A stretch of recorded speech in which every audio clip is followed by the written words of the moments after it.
Hello everyone, welcome back to my channel, Black Box Engineering. Thanks for watching the other part. Hopefully I'll be able to put everything else together in this episode here. So yeah, I'm happy to go through this. It's very fun figuring out, like, doing prototyping and stuff. So yeah, I'll see you in the videos. Alright, so we got that, these white ones going to the bottom part of the one side of the switch. And the next thing we got to do here, off of that bus, we've got to, on the other side of the switch, we have to make another like bus for this side of the resistor. And we got to connect to the first capacitor. And you see how this one's not tied to ground. This is going to be the standalone capacitor on the right side of the circuit, which would be the top capacitor. So, and again, it doesn't really matter which side you use, just be consistent when you're wiring so that you've got a pattern down. So I'm gonna make like the first, like, I guess, connection. I added this resistor here, 10K, to between here and the blue side, since this is not a used, sorry, I should point here. Let me grab like this blue column. That's not a used bus right now, so we're going to use this side of the resistor as the as this common point, and then the other side we'll probably have to either use this positive column, or we can just make a daisy chain version of a bus like I've been doing with other circuits. So I'm gonna make the first little point, and then we'll do a time lapse, so that'll be pretty obvious on what I'm doing. Okay, so let's just go with blue. I'm just gonna kind of go with like a pattern, I guess. Blue is the next color, so why not just use blue? So it's going to be from one side of the switch, so we're going to have to bridge over again, which is fine. We've got room, so other side of the switch needs to go to the bus here. So I'm just going to use pretty small jumpers since I don't need to use that much space. So it's going to be the one directly across from the white, so over here, and then we jump over to the other bus on this side here. Pliers help immensely with getting, I pulled it out, getting pretty exact. So I'm just gonna redo this really quick here. Yeah, this is where wires kind of get in the way because we have so many, but that actually fits pretty nicely. So this blue line I added here, just lay some of these aside. So on this side of the switch to the bus. So I'm gonna make another time lapse, so I'll be right back.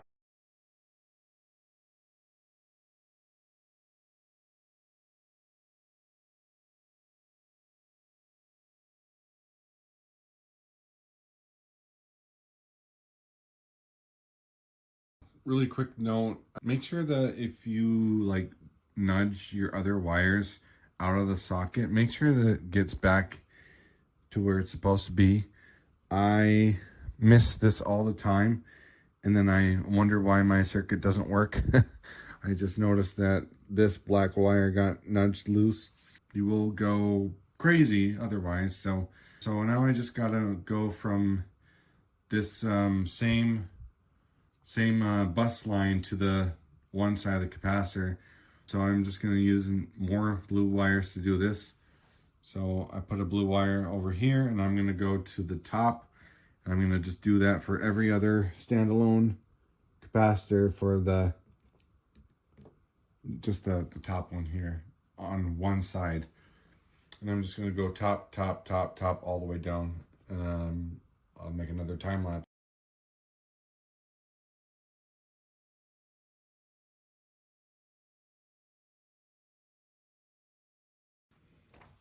All right, so we've got the other side of the switch to the bus. We've got the capacitor to the bus. I'm gonna go from the other side of the capacitor, and I'll just keep on using blue because it's the same, like the same circuit kinda. So I'm gonna go from the other side of the capacitor to the top part of the switch, and then I'm gonna use blue again on the other side of the switch to go to the last resistor. I'm gonna have to add a resistor here. And since this is not going to, I mean, I could like technically connect it, like make another, can make it easier on myself if I do it that way. Yeah, I think that makes the most amount of sense to me. So let me just grab the 10K ohm resistor and, well, let's see. So I have to go from one side of the switch to the other. Well, whatever way I do it, I'm gonna have to make little buses anyway. So I'm gonna use this column then as one side, and then I'm gonna have to just do like the bridge style bus or daisy chain. And by the way, it's definitely not best practice like to daisy chain the way that I'm doing it. It's better to use like a bus that doesn't have to, because we're creating a lot of stray capacitance technically, but for this lowish frequency, it really doesn't matter that much. So I'm gonna connect this resistor to the positive column here, and I'm gonna just make a little isolated spot that's not being used, and one side we're gonna use for the based off of this. We need to go to the first switch, and then we can make this side of the resistor, the left side, the that vertical line, and then the other side we can just make our own little like bridge over here. I think that probably is the best way to do it. So I'll time lapse connecting these up to the second switch there, and then also going from the switch to the other side and to this column. So I'll be right back.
All right, so I think the next step should be, oops. So we need to go from this resistor, the other side, I mean, to the top switch on I'm gonna go with the left side here. And then I need to make a bus and eventually connect it back to, it looks like the 5th pin on the right, on this side. Yeah, so top switch, left side, and I'll have to bridge across again with yellow. I'm going to choose yellow this time. I don't think it should continue to be blue, even though it's technically part of the same circuit. I'll just confuse myself otherwise. So I'll make a time lapse real quick.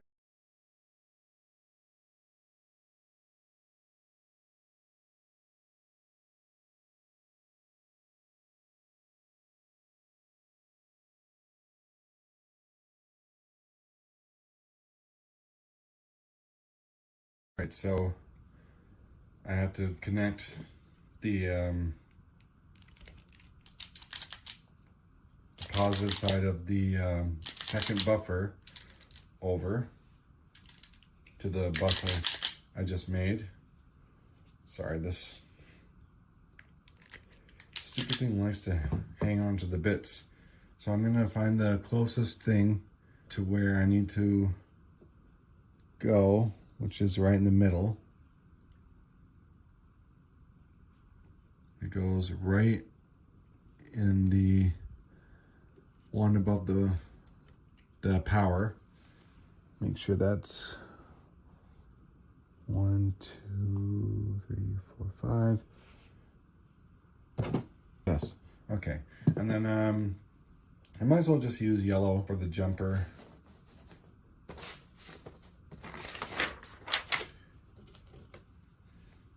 So I'm gonna make a jump between the negative, which is the next pin up, and the out, which is the last pin on the right here. So let's just do that really quick here.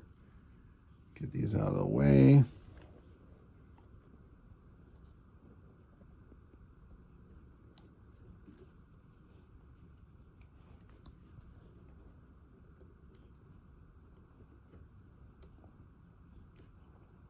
And then I need to also connect the output to the potentiometer here. So this one might be long enough here.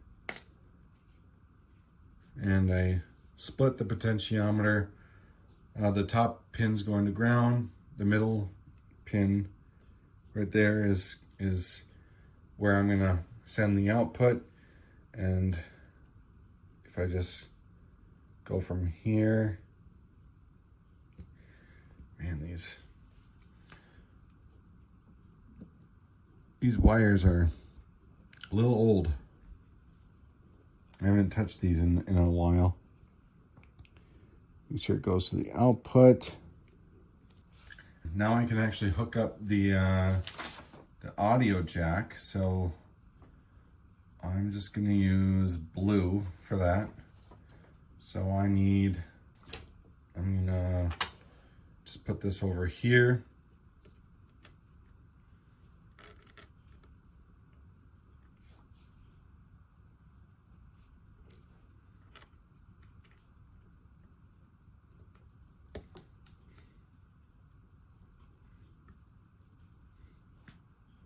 Make sure I hook up ground, otherwise I'll have some problems later.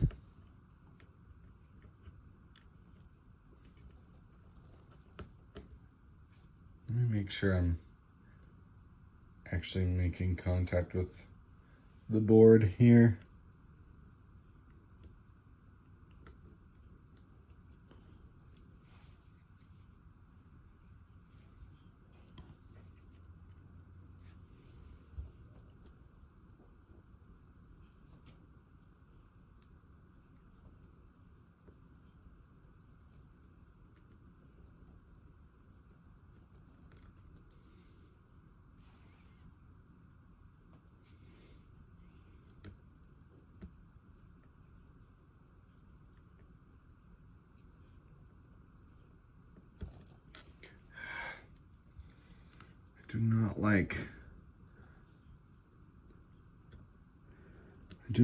These are not my favorite things to hook up because it's not exactly designed for breadboard plug-in. It's more designed for like a printed circuit board. But that's all right. I got it working here, so make sure I connect it to ground.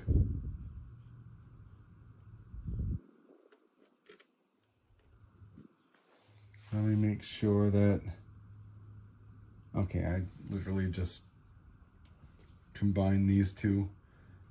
Maybe I should use black in this instance. I'm running a little low on blue. Not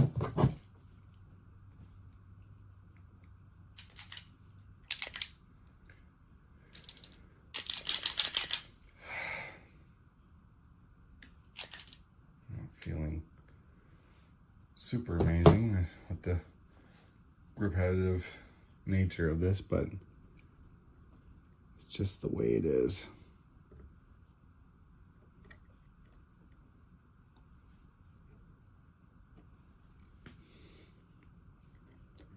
Make sure it's in line, otherwise it won't hook up.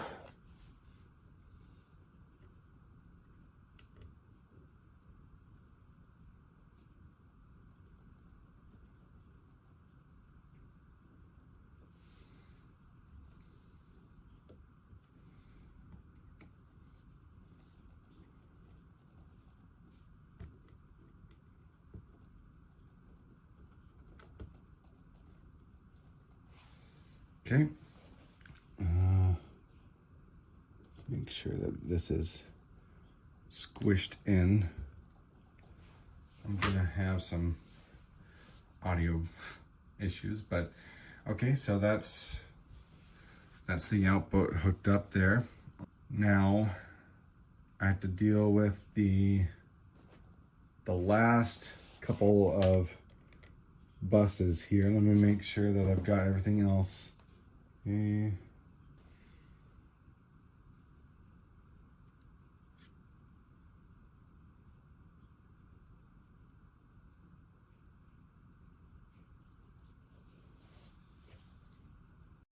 So I forgot to add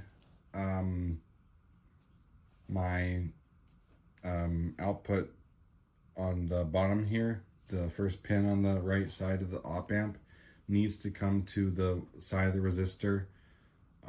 This resistor up here, it needs to come to this, and I also need to hook up the feedback resistor, these ones right here. So let me just do that really quick. I am like starting to confuse myself. This kind of stuff gets very convoluted quickly. So I need,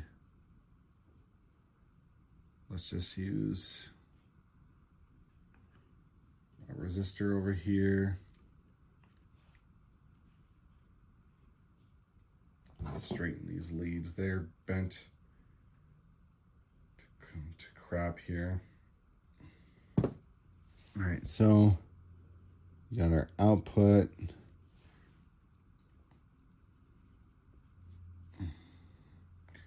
It's gonna be really hard to get anywhere in here.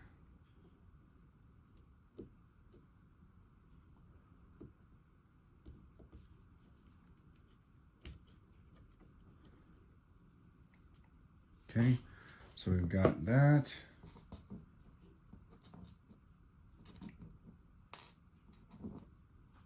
And then we need another resistor to ground. So I'm just gonna bridge. Actually, I should move this leg down one. Now I think about it.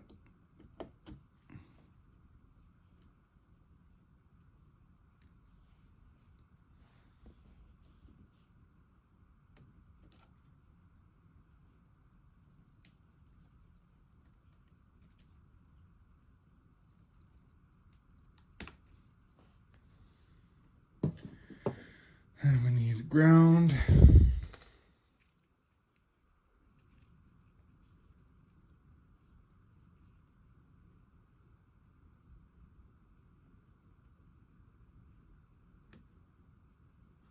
Okay, and we also need to bridge that to the negative, which is the very next pin up. So I'm going to use just blue.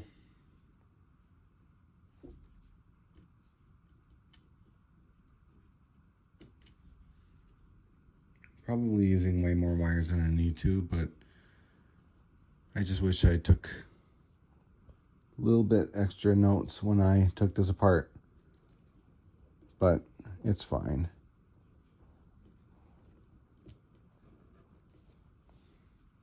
Okay, so we've got our output, our negative. We're not connecting the positive yet. Output needs to go to this line over here.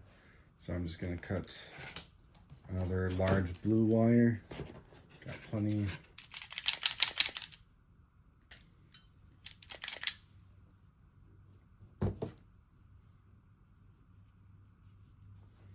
So output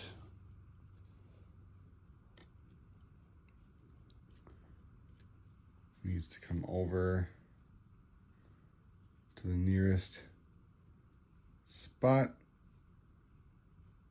If you'll go in, come on. It's a little stubborn because I have probably not cutting these completely straight. So now I just got to figure out the last bit of how to do this. So let's see. Positive goes to the other side of this. There's a resistor buried right there. And I need to go to the left side of the third switch. And then I've got to hook up each, like the separate capacitors that are tied together to the corresponding switches with jumpers for each pair. And then I think I'm done. So let me just switch to another time lapse. So I made a bit of a mistake. I'll probably keep it in just to kind of see if you guys can figure out where I went wrong. But I got my wires, literally, I got my wires crossed a little bit. So yeah, I was mixing up these two resistors, and I kept on doing one thing for the other. Basically, I got to a point where I thought that the output of this went all the way to this side. That's because I had my wires wrong. So I've been pulling out these big jumpers and kind of starting over from that point. If you make a mistake like that, just kind of follow the basic, like make sure that your point to point is correct. Basically, that's really all you need to worry about. So let me just make sure that I've got all my wires in the correct spot. So these ones that are jumpering over here should be going to the second switch on the bottom. So I got to move the notch up one for each one that comes over here. So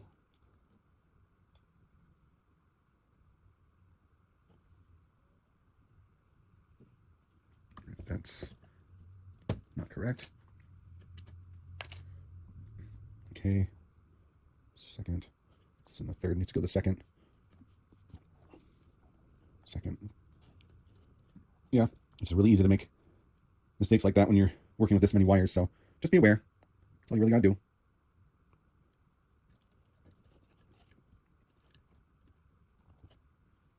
Okay, so now that I've got that, so the output goes to the second, so the output comes to the yeah, output comes to this, to the second switch, and it goes to the resistor. And for reference, we're going to be pointing to the same resistor right here. That's what that particular line is. And I also have to make sure that I bridge over my white side, because I have my my buffer coming over into the resistor just like the diagram, but I don't have anything on the other side. And according to that, I need to go to the one side of the other resistor, so this one. So yeah, just be careful about where you, it's really easy to get mixed up with what you're doing. So let me make sure. So that's going to the resistor and the second switch. Yes, okay, so that's all fixed there. Okay, I'll do some time lapses to correct my mistake here, so be right back.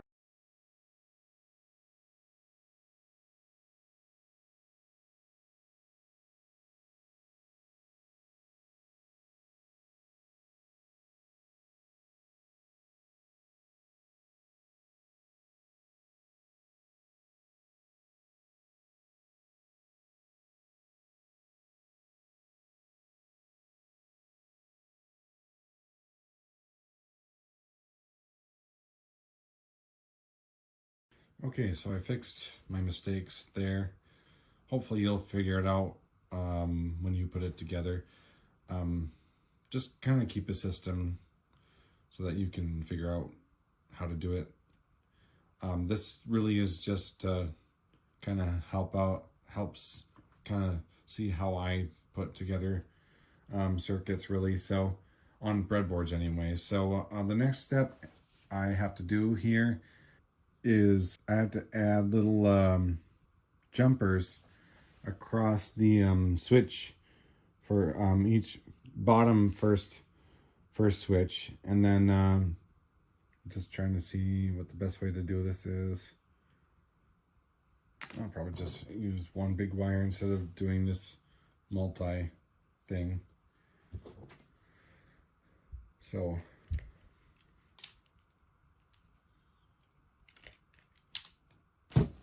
I have to go from the bottom of each one. Make sure this lines up. Then it has to come over to this bus on this side. So I'm gonna do another time lapse.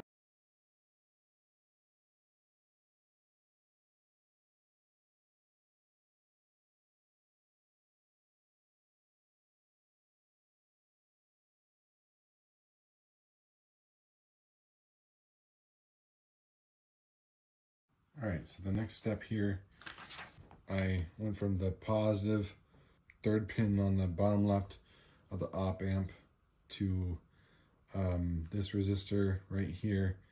We're gonna make like our own little our own bus bar or bus for this again by doing the little daisy chain thing. So we need to go to this resistor here on, and then the third, yeah, the third switch. So third switch on the left side, and then we're pretty much close to the end here, because we got first, second, and fourth switch all hooked up. Now we just gotta do the rest of the capacitor hookups on this side, and then technically it should be done, hopefully. And then I can demonstrate kind of how it works. So that might be a video by itself. But anyway, so I'm gonna add all the necessary wires for this, do another time lapse, and then get going.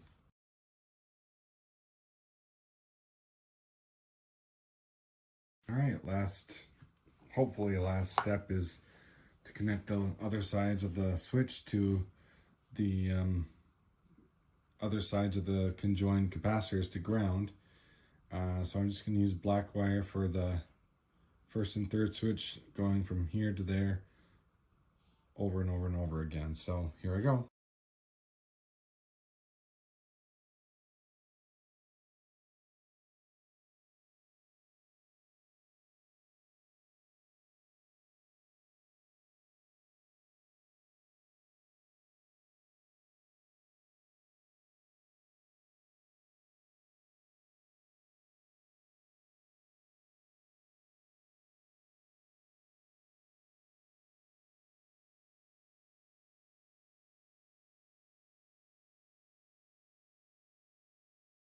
So I had to find my iPad. I have that plugged in, and then I'm using the iPhone charging block to power the power supply here. Luckily, nothing exploded, so that's a good sign. Right now, I have it on normal. Like, I've got the top switch activated here, and then the bottom switch activated. So that means that the whole audio spectrum is available. So it should just sound normal. So this is called Will to Power by Half.Cool, and it's a YouTube song.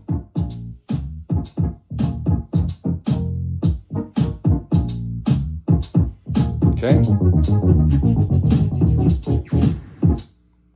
So I'm gonna just start it over every time here. Hold on.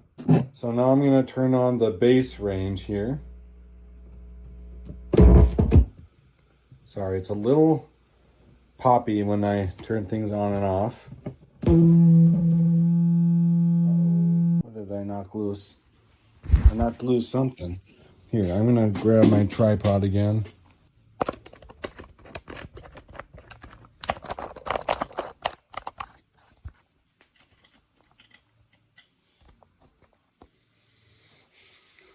What did I knock loose?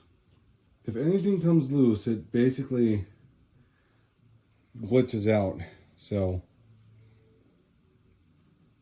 just got to get in there and turn the switch back on. This is a problem of having a bunch of switches everywhere. There we go. That sounds a little bit better.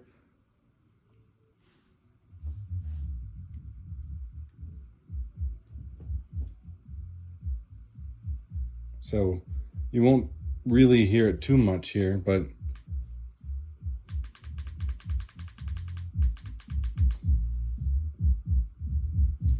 you can notice that you can really only hear the really deep bass parts. So that's the sub bass region. Now I'm going to switch that off.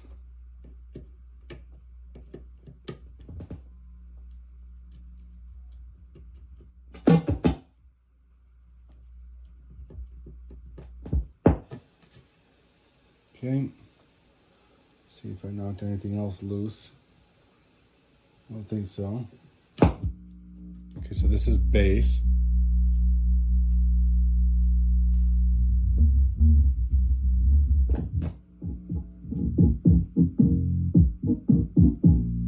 More's coming through, basically. Basically. You start to hear more and more as it goes. So that's the bass region.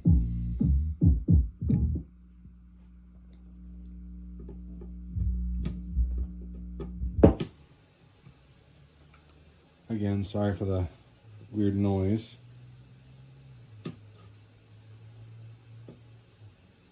This is called lower mid-range.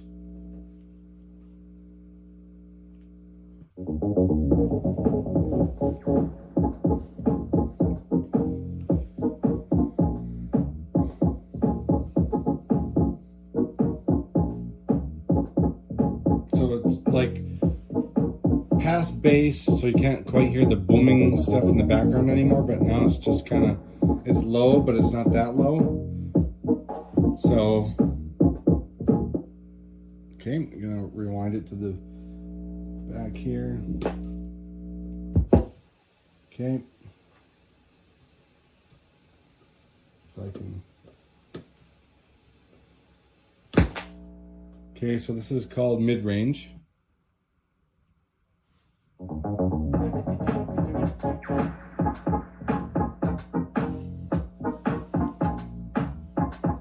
Just gonna play like 10, 20 seconds.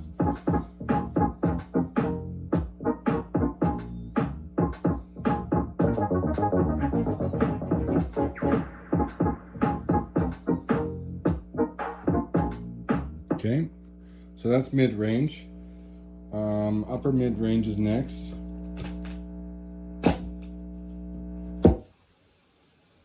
And again, buzzing is just all the noise and stuff, and probably a mix of all the different wires. So this is upper mid-range.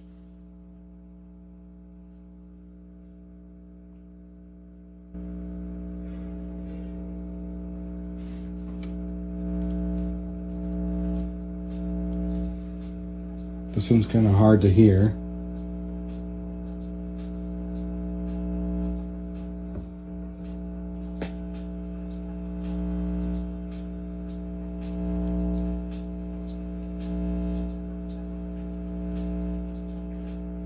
Something might be loose too. I'm not entirely certain on that. I'm just looking at my connections here.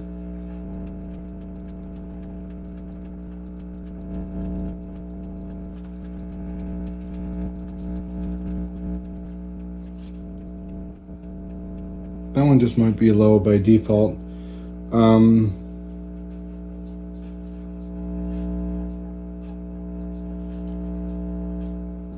don't see any missing connections here.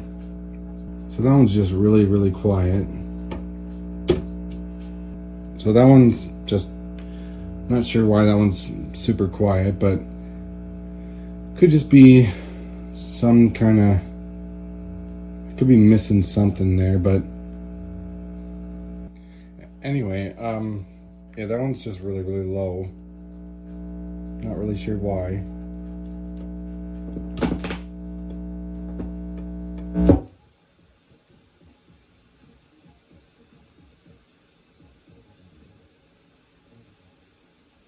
This one's called Presence.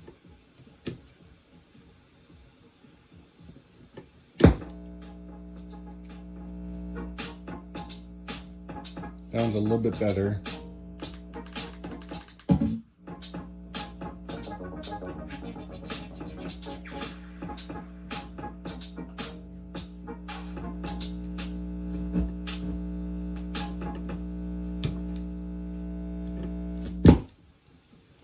No.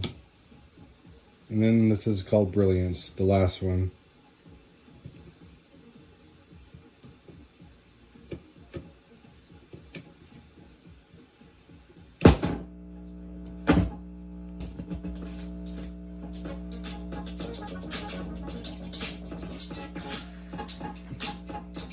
With that one, the hi-hats and the really high like sounds really come through. It's possible that the upper mid range is such a tiny like frequency range that it's not just boosting it at all. So I think that's just like the likely outcome. So anyway, yeah, I hope you enjoyed the process. Now I'm just gonna set it back to its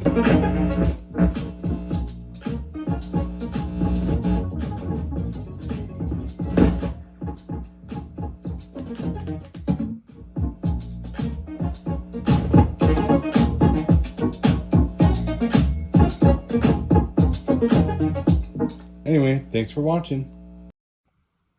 So I fixed the upper mid-range one. It turns out one of my yellow wires was going to this column here, and that was making it super quiet. So if I actually turn on the upper mid-range switches here, just give me a second here. Oh, right, just gotta press play.